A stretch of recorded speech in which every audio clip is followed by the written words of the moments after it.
कहानी है उस मनुष्य की जिसके सामने देवता भी कांपते थे और जिसका एक संकल्प त्रिशंकु का नया स्वर्ग रच देता था। लेकिन ये कहानी शुरू होती है तलवार से नहीं, अहंकार से। एक सम्राट जो समझता था कि राजा ही भगवान होता है, जब तक एक साधु ने बिना तलवार उठाए उसका घमंड तोड़ दिया। कैसे एक वीर योद्धा बना एक ब्रह्म ऋषि, कैसे एक मोह ने उसे धरती पर ला दिया और कैसे उसने रामायण तक की किस्मत बदली। ये कहानी आपको शुरू में पकड़ेगी और आखिरी तक नहीं छोड़ेगी। तो वीडियो स्किप मत करना, क्योंकि आज हम खोलने वाले हैं विश्वामित्र की तपस्या, प्रेम और प्रकाश से भरी वो कथा जो हर मनुष्य को देव के बराबर बना सकती है।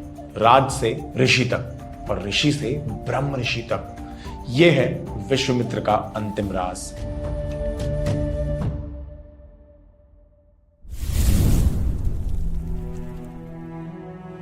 इस कहानी की शुरुआत होती है कौशिक, एक शक्तिशाली राजा से, एक चक्रवर्ती सम्राट। उसके पास धन, सैन्य, ज्ञान और घमंड सब कुछ था। उसका विश्वास था कि राजा ही सबसे बड़ा होता है, जो चाहे ले सकता है, जिसे चाहे जीत सकता है। एक दिन कौशिक अपने सैनिकों के साथ वन में गया और वहां उसे महर्षि वशिष्ठ मिले, एक साधु जिनके पास न रथ था न सेना, लेकिन उनके आश्रम में बड़ी सेनाओं तक के लिए भोजन था, अतुल्य अतिथियों के लिए जगह थी। और तब राजा ने देखा कामधेनु, एक ऐसी गाय जो देवताओं ने खुद वशिष्ठ को दी थी, जो चाहे तुरंत प्रदान करती थी। राजा हैरान था, ऐसी शक्ति तो किसी राजा के पास होनी चाहिए। उन्होंने वशिष्ठ से कहा, यह गाय मुझे दे दो। वशिष्ठ ने मुस्कुरा के कहा, यह मेरे धर्म की साथी है, ना बेची जा सकती है ना दी जा सकती है। कौशिक भड़क गया, जब राजा कुछ मांगे तुम मना कैसे कर सकते हो।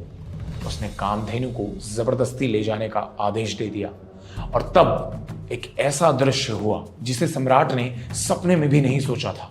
कामधेनु ने अपनी दिव्य शक्ति से एक पूरी देव सेना रच दी।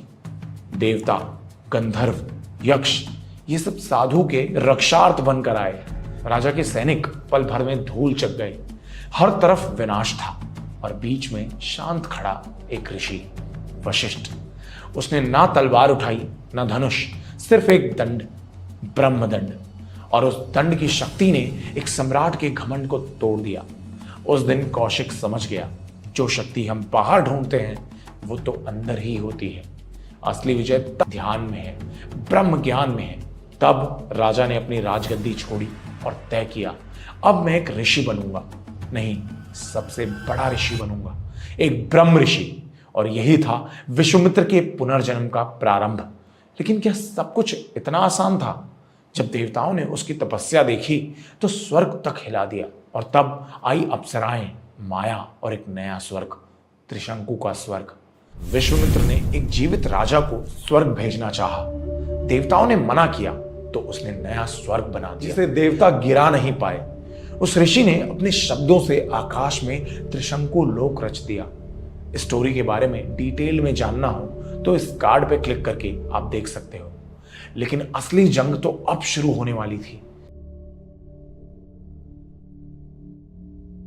एक बार विश्वामित्र वन के बीच बैठकर तपस्या कर रहे थे। उनकी तपस्या का तेज इतना था कि पृथ्वी, स्वर्ग और पाताल तक में एक ही सवाल गूंज रहा था, ये तपस्या कब रुकेगी? इंद्र, देवताओं का राजा, देख रहा था और डर रहा था। अगर ये मनुष्य ब्रह्म ऋषि बन गया तो देवताओं की गद्दी हिल जाएगी। इंद्र समझ गया था, अब इस ऋषि को तलवार नहीं तोड़ सकती, लेकिन प्रेम तोड़ सकता है, मोह तोड़ सकता है। इंद्र ने अप्सरा मेनका को भेज दिया। न तलवार थी न युद्ध की घोषणा, बस एक औरत थी जिसका हुस्न सब कुछ भुला देने के लिए काफी था। उसका काम था विश्वामित्र का मन हिलाना, उनकी तपस्या तोड़ना और उन्हें वापस मनुष्य बनाना। हजारों साल बाद विश्वामित्र ने आंखें खोली, एक पल, एक नजर, और वो सब कुछ बिखर गया जो उन्होंने बनाया था। विश्वामित्र अब ऋषि नहीं रहे, वो एक मानव बन चुके थे। विश्वामित्र और मेनका दोनों साथ रहने लगी और फिर उन्हें एक बेटी हुई जिसका नाम शकुंतला था। लेकिन एक दिन तपस्या की याद ने विश्वामित्र को जगा दिया। मैं भटक गया हूं, ये भी माया थी, ये भी एक मोह था। उन्होंने सब कुछ छोड़ दिया। मेनका को, शकुंतला को, अपने प्रेम को उसने पीछे मुड़कर नहीं देखा। देवताओं ने उन्हें युद्ध से नहीं प्रेम से हरा दिया। ये एक ऋषि का पतन नहीं था, ये एक मानव की परीक्षा थी। जब तुम तपस्या में हो, सबसे बड़ा दुश्मन होता है तुम्हारा मन। जब विश्वामित्र वापस गए तब उन्होंने एक नया संकल्प लिया। अब मुझे किसी भी दानव, देवता या मोह से हराया नहीं जा सकता। विश्वामित्र वापस अपनी तपस्या में लौट गए, लेकिन उनके अंदर एक खालीपन रह गया।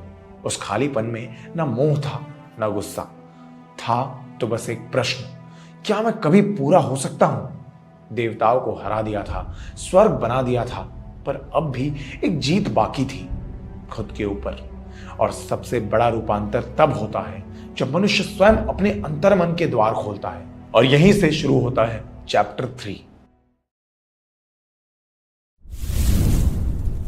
एक ऐसे योद्धा की कहानी जो ब्रह्म ऋषि के पद के इतने पास था फिर भी दूर था, जिसे दुनिया ने ऋषि माना पर जिसे वशिष्ठ ने अब तक मौन दिया।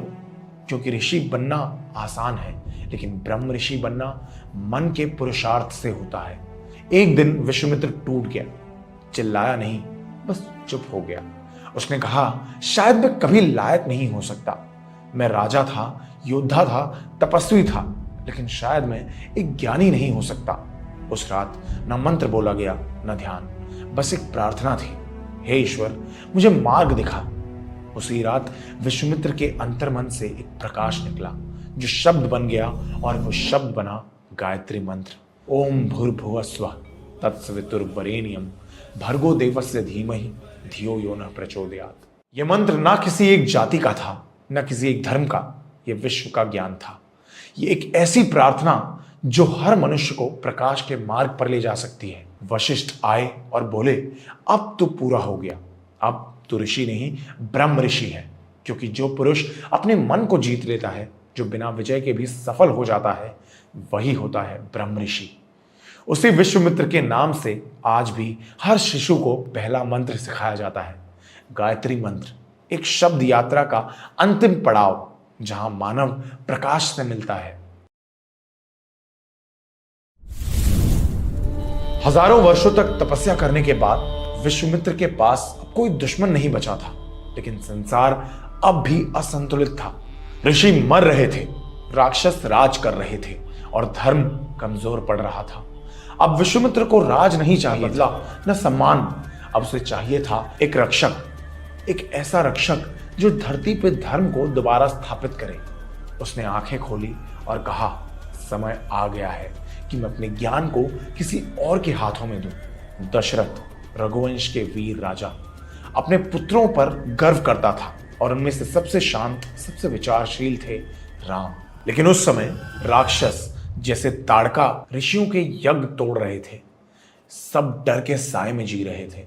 और तब विश्वामित्र आए अयोध्या के दरबार में, ना भिक्षा मांगने, ना सेवा करने। और उन्होंने कहा, राजेंद्र, मुझे तुम्हारे दोनों पुत्र चाहिए, राम और लक्ष्मण।